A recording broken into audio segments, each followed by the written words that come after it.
Welcome to the MUFG Global Markets Podcast. I'm John Cook, and I'm joined today by George Goncalves, MUFG's head of U.S. macro strategy.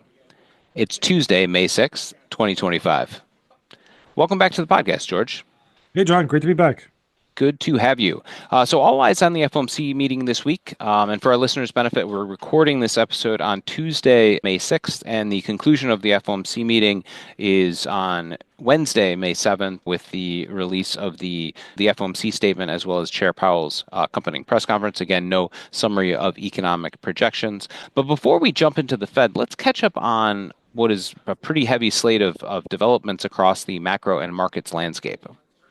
Sure, absolutely. And it's going to inform the Fed too. So I think it's important to kind of level set, where we are heading into the Fed meeting. We got a first negative GDP print. We were discussing it last time we were on the podcast, that there was definitely risks to a negative number coming out, given the sort of big changes and pulling forward of activity impacting the net exports calculation. A lot of inventory kind of building up as a result of that too. But at the same time, if you look at the final demand, there's been a pretty decent drop off, and so I don't think it's just related to the tariffs. I think there is and there has been weakness in the economy. And again, this is Q1 GDP before the tariff announcements. And even though people Mm-hmm. were anticipating, it's still before the actual shock that we had in April.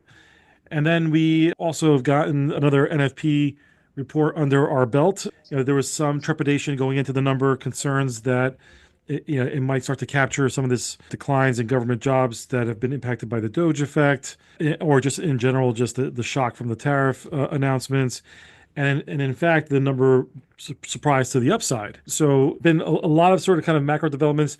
I've been kind of saying the damage has been done, that the soft data this time, you shouldn't ignore it, that it is kind of indicative of where we're heading for the economy. But then you get a number like NFP, and that kind of throws in a wrench on that idea. So we're at an interesting crossroads. Yeah, totally. For a split second, the weak soft data was looking like the canary in the coal mine for the hard data, after that GDP number. But then you get whiplash by the employment report, which, as you say, caught many of us by surprise. I'd even argue was solid. You had higher than expected headline growth to employment, and you also had an unchanged unemployment rate for good reasons. You had the labor force increase, you had household employment increase. So I guess the question really is does this all mean the economy can weather all of this uncertainty? I'd argue that stocks and other risk assets certainly seem to think so. What's your take?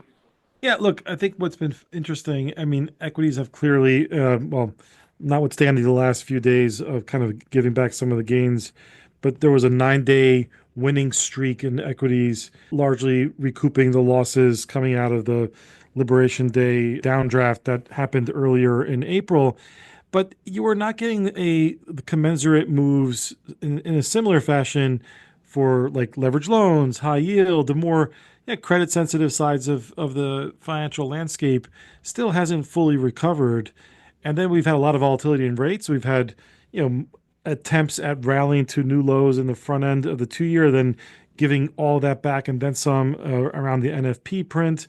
And then, of course, the dollar has been in a deep bear slide, or at least a decent correction, not a full bear market, but the speed of the dollar sell-off has been alarming and hasn't turned around yet enough to kind of offset these losses. So we're getting mixed signals on the markets. I'm still of the view that it feels like a bear market bounce in risk assets, in particular to equities, and we'll see what happens with the Fed next, and I think that's going to be the next big catalyst that could really kind of put the trend in motion if the Fed sounds a little bit more hawkish. Yeah, for sure. And let's talk about that.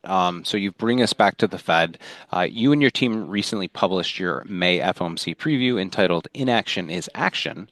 And in that piece, you articulate that you expect the Fed will have a difficult time threading the needle and making everyone happy, perhaps not too surprising. But not to steal your thunder, but I am sympathetic to the argument in the piece that staying on the sidelines to wait for the data, presumably to confirm that further cuts are needed or not, means that those cuts themselves might just come too late.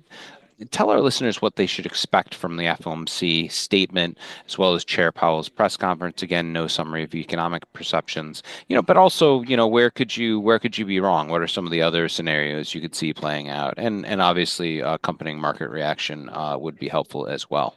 Absolutely. And so there's obviously the age-old problem for us strategists and Fed watchers is what the Fed should be doing versus what they will likely do, both in the short run and in the medium term, because one action might lead to a different kind of outcome later on.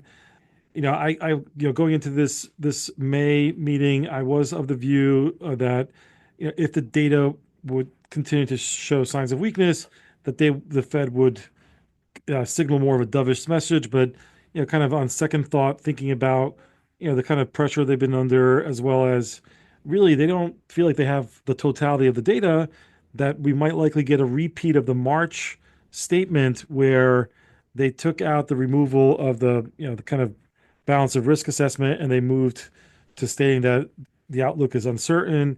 I'm sure they're going to emphasize that.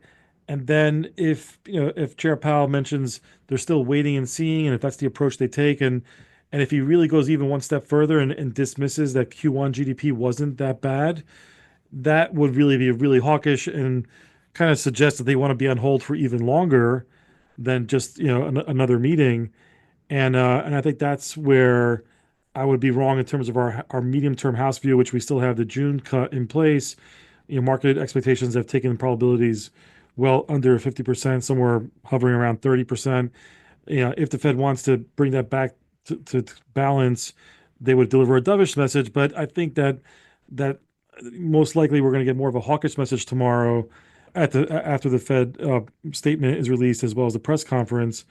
Chair Powell typically leans dovish in the way he answers questions, but if he's uncharacteristically hawkish, I just don't see how markets can handle that. There's been, again, as I mentioned before, a pretty big bounce back in risk assets. It feels like a bear market bounce. Doesn't feel like there's follow through.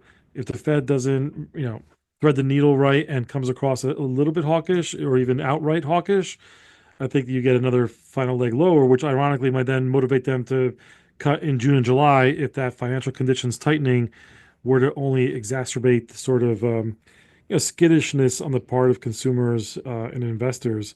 So it's kind of like this kind of like what comes first sort of thing. Um, yeah, so Sounds I pretty think path dependent. yeah, it's 100% path dependent, and really, I don't think the Fed wants to get boxed in one way or the other. But by basically by preferring to have the optionality to wait and see, that's not a message the market would want to hear, and I think that would create both a sell-off and basically a sell-off in most assets except for the dollar probably would get some support. Yeah, makes a ton of sense. So, there's a lot. That was a great summary of the piece. There's a lot more there. I really would encourage our listeners to check out George's FOMC preview, again entitled "Inaction is Action," appropriately titled, perhaps I should say. And if you are still not receiving George's strategy reports, do check out the MUFG research portal at www.mufgresearch.com, where you can find all of your favorite MUFG research, as well as to sign up to have it conveniently delivered directly into your inbox. Great stuff as always. Thanks for coming on the podcast, George. Thanks, John. And thank you for listening to the MUFG Global Markets Podcast. Rate, review, and subscribe on Apple, Spotify, or wherever you get your podcasts. And reach out to your MUFG sales rep for any further information. Check back soon for more insights from the Global Markets Research Team.